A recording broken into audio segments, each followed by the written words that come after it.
स्वागत करते हैं आज के वीडियो में। तो आज के वीडियो में हम देखेंगे अगर आपका पैक नेक है ब्लाउज़ तो आपको कौन कौन से फॉर्मूले यूज़ करने हैं, कौन कौन से चार्ट यूज़ करने हैं, वो एकदम डिटेल में।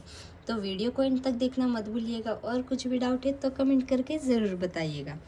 तो सबसे पहले तो आप यहाँ पे देखेंगे अगर आपका पैक नेक है ब्लाउज़ या फिर कुर्ती तो आप यहाँ पे कौन कौन से फॉर्मूले देखेंगे। तो यहाँ पे चेस्ट के अकॉर्डिंग सारे मेजरमेंट राइट कर दिए हैं। तो यहाँ पे अगर आप देखेंगे तो समझो हमारी यहाँ पे चेस्ट है 42 इंच। तो 42 कौन से लाइन में आ रही है, थर्ड लाइन। तो हम क्या करेंगे 42 डिवाइड बाय 6 कितना आया 7। तो हम आर्मोल में डायरेक्ट 7 इंच पे ही, जहाँ से हम डाउन गए शोल्डर वहाँ से ही आप 7 इंच पे डायरेक्ट मार्किंग करेंगे। समझो आपकी चेस्ट 32 है तो आपको क्या करना होगा 32 divide by 6 plus 1 inch back part में मार्किंग करते वक्त, और फ्रंट पार्ट में 32 divide by 6 minus half inch.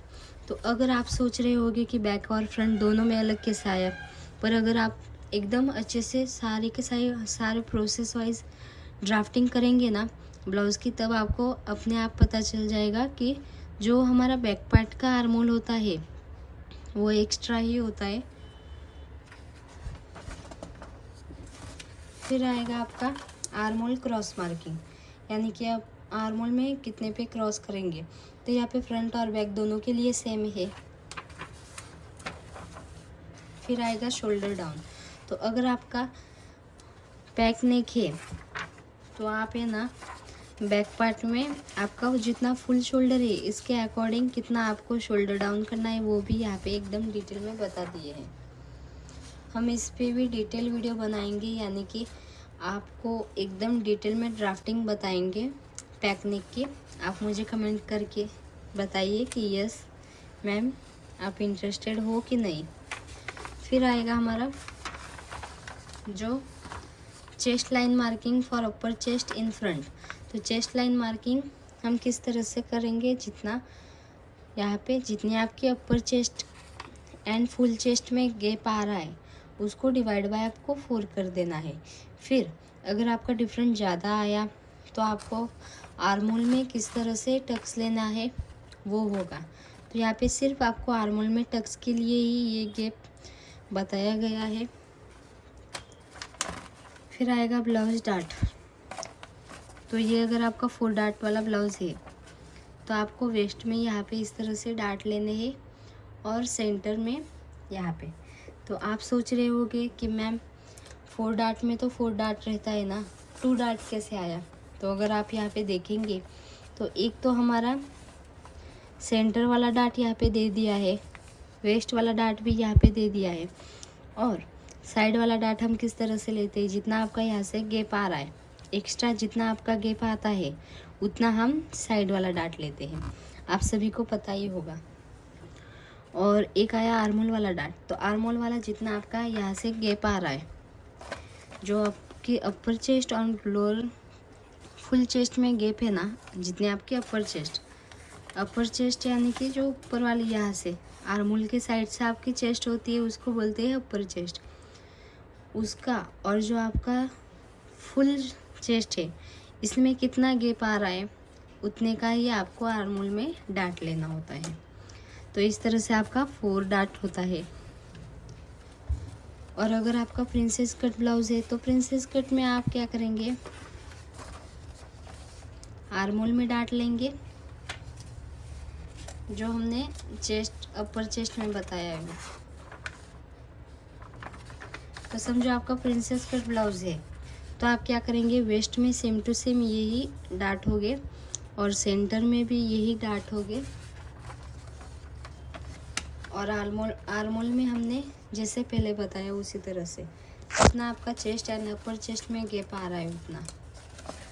फिर आएगा आपका स्लीव्स मार्किंग, यानी कि स्लीव मार्किंग के लिए अगर आप सोच रहे होगे कि ये कैसा मार्किंग है क्या है, तो अगर आप एकदम अच्छे से समझो ये हमारा स्लीव का फर्मा है।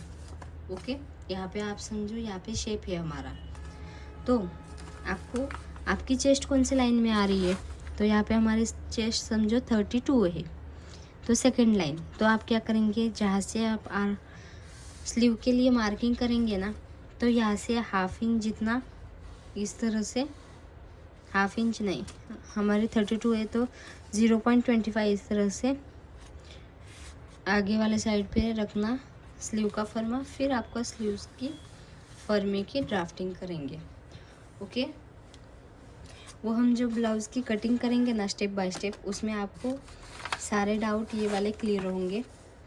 तो आप मुझे कमेंट में ज़रूर बताइए कि आप एक्साइटेड हो कि नहीं। फिर आएगा आपका आर्म होल वाला डार्ट। तो आर्म होल वाला डार्ट मैंने पहले से ही बता दिया था किस तरह से आपको करना है। फिर आता है हमारा फ्रंट लूजिंग चार्ट। तो फ्रंट में आपको किस तरह से लूजिंग रखना है, कितना रखना है, तो वो आपको यहाँ पे 2 ही चीज़ें याद रखनी है। यानी कि अगर आपकी चेस्ट 27 से लेके 35 तक है तो आपको 2 इंच पे लूजिंग लेना है। अगर आपकी चेस्ट 35.25 से लेके प्लस है तो आप 3 इंच जितना लूजिंग रखेंगे। कौन सा भी ब्लाउज हो फिक्स है।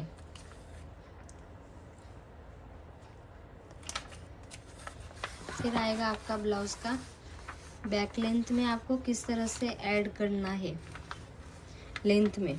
तो जितनी आपकी चेस्ट का राउंड आ रहा है, समझो हमारे चेस्ट है 35 इंच, तो 35 इंच यहाँ पे, तो हम क्या करेंगे, आपकी यहाँ पे समझो हमारी लेंथ है 13 इंच, तो हम 13 इंच प्लस 1 इंच करेंगे।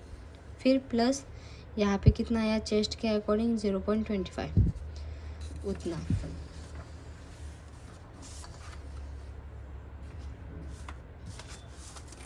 तो इस तरह से आपका जो पैकनेक है इसका डिटेल वीडियो पूरा हो गया है।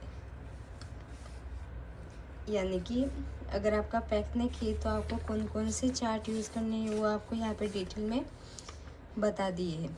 अगर आपको कुछ भी डाउट है तो आप कमेंट करके ज़रूर बताइएगा। तो नेक्स्ट वीडियो में हम ब्लाउज़ की थ्योरी भी देखेंगे, यानी कि किस तरह से आपको क्या करना है स्टेप बाय स्टेप। फिर आएगा आपका हल्टर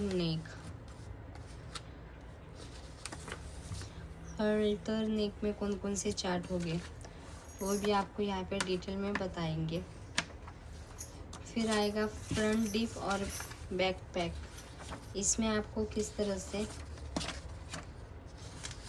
करना है मार्किंग ब्लाउज़ के लिए कौन कौन से चार्ट यूज़ करने हैं वो भी हम डिटेल में वीडियो अपलोड करेंगे। तो अगर आप इंटरेस्टेड हो तो कमेंट करके ज़रूर बताइएगा। Thank you for watching.